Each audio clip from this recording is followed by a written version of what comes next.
And I'm Keith Jones. Today's demonstration's peaceful and devoid of the violence that we saw over the weekend. NBC6. Okay, Alyssa, thank you. Meanwhile, Florida's governor also issued a statement regarding protests around the Sunshine State. Today, Governor DeSantis thanked leaders for their help keeping residents safe. He also announced 700 Florida National Guard soldiers and more than 1,300 Florida Highway Patrol troopers are being deployed to help support local law enforcement. DeSantis also spoke out about the weekend protests, saying in part, and I'm Keith Jones. Thank you for being with us. We continue our team coverage here on NBC6. We begin with NBC6's Tony Pipitone. Thank you. Meanwhile, starting Monday, public schools in Miami-Dade and Broward counties will close because of the coronavirus. The Archdiocese of Miami also closing schools next week. Patience is going to be key. Okay, Ari, thank you. And as you heard Ari mention there, Palm Beach County Public Schools will close starting next week. Classes are expected to resume March 30th. Monroe County schools are closed next week as scheduled for spring break. But not everyone has that option. How the coronavirus is impacting employees all across South Florida. During these stressful times, Broward County Public Schools want to make parents confident that their kids will be safe at school. When we launched this series, our goal was to tell the personal stories driving people to free food distribution sites during these very difficult times. But what happened went beyond that. Here's NBC6 reporter Stephanie Bertini. South Florida Police Chief uses her own personal experiences as motivation to strive for change within her department. Now to an NBC6 behind-the-scenes look inside the City of Miami Police Department's real-time crime center. Now to the latest on the coronavirus here in South Florida. Tonight, we're getting a better picture on how many people are currently hospitalized with the virus. So are cases going up now that we're reopening? NBC6 anchor Carlos Suarez. Once you get into some of these side streets here over there by Century Village, you don't have as much traffic, which is a great thing here. But nevertheless, this guy's going to hit some high traffic volume areas again, and it's going to be dangerous when he comes to the intersections. So to recap here, there was an armed robbery that took place here on Lejeune Road. It was the Regent Jewelry Shop down on Lejeune and Miracle Mile. We're hearing reports that one person was shot, still working to confirm those details.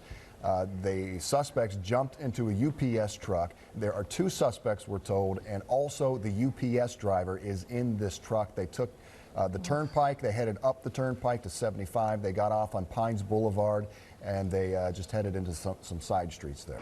Coral Springs police respond to thousands of calls every single year. It's everything from domestics to traffic stops, even active shooter calls. They put us through some very real life scenarios, and it might make you think twice about the job they do. Guys, Coral Springs Police.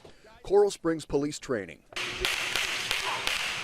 They put us through 10 different training scenarios. What we wanted to get out was for the media to understand a firsthand experience of what law enforcement deals with on a daily basis.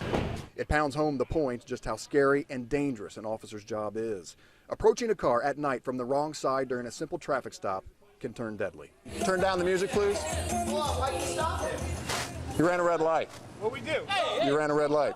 I returned to the cruiser to write the ticket. Turning my back, I'm dead. This is what you didn't see because you're on the wrong side. What are you missing there? Gun. Gun. Same scenario. This time, the threat is immediate. What are you doing? Fire back.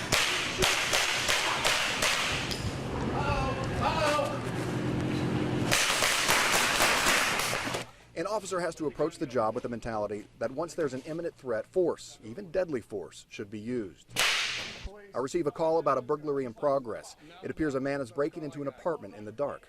Drop what's in your hand. Drop what's in your hand. Back up. Back up. Come here, look. Back up. It was a man who locked himself out of his own apartment, kids inside. Now show him what your weapon was. So you perceived at the moment you pulled the trigger that you had a lethal threat against you and you defended yourself. That means your shooting was good. It was a justified shooting. Another call, a warrant for the arrest of an out-of-control woman. I have to cuff her. Not so easy. What's your name? What's your name? What's your name? Get off of her! Get off of her! Get off of her! What are you going to do? How does that look? Does it sound like you were absolutely beating her senseless when she's screaming, I'm a mother, and here you are a man, and you're on top of this woman? Another scenario, a heartbreaking one. My partner spots a car driven by a man with warrants. In the car, his 10-year-old daughter who wants to protect her dad.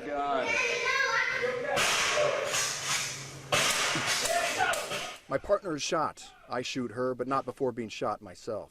It would be considered a justified shooting of a child. Do you want to see your kids again? Then sometimes you got to make that decision. Right. You know, and whether they're 10 or 95, doesn't matter. Are you going to be crucified by the public? Of course. Absolutely, because all they're going to see is that you shot a 10-year-old. Officers can de-escalate scenarios peacefully. They can do it with force, sometimes with deadly force. And even if it's justified, they still face the scrutiny of the media and the community. A police officer's job seems to be a no-win situation. In Coral Springs, Keith Jones, NBC6 News. Heat highlights as they took on a look to build up some steam here towards the end of the season, and then needed to. Hurricanes football started spring practice, and there are some high expectations for head coach Manny Diaz and the Canes. 24/7 Hurricanes beat reporter Andrew Ivins in studio discussing what he saw on the gridiron over the past week. And historic match with some heartbreaking moments here. We're going to break down the ups and downs from Inter Miami CF's match against DC United. And South Florida's #1 goalie became the first player to have his jersey elevated to the rafters of the BB&T Center. We relive the historic moment in Sunrise. All right, the Miami Heat responding to some terrible losses here against really bad teams with a 4-game winning streak here. That included a huge win against the Milwaukee Bucks, but those games were at home. Their loss Friday in New Orleans served as a reminder of their struggles away from the AAA, hoping to right the road troubles, though, against the Washington Wizards tonight. Another loss for the Heat was Jay Crowder. He didn't play because of a concussion protocol.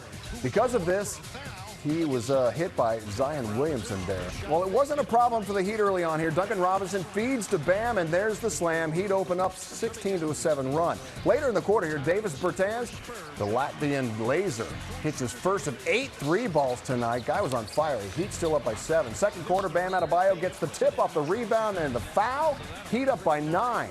The Wizards go on a bit of a run here to end the half, but Kendrick Nunn makes sure the Heat go into the locker room with a lead. Nunn with 3 of his 18 points tonight right before the half.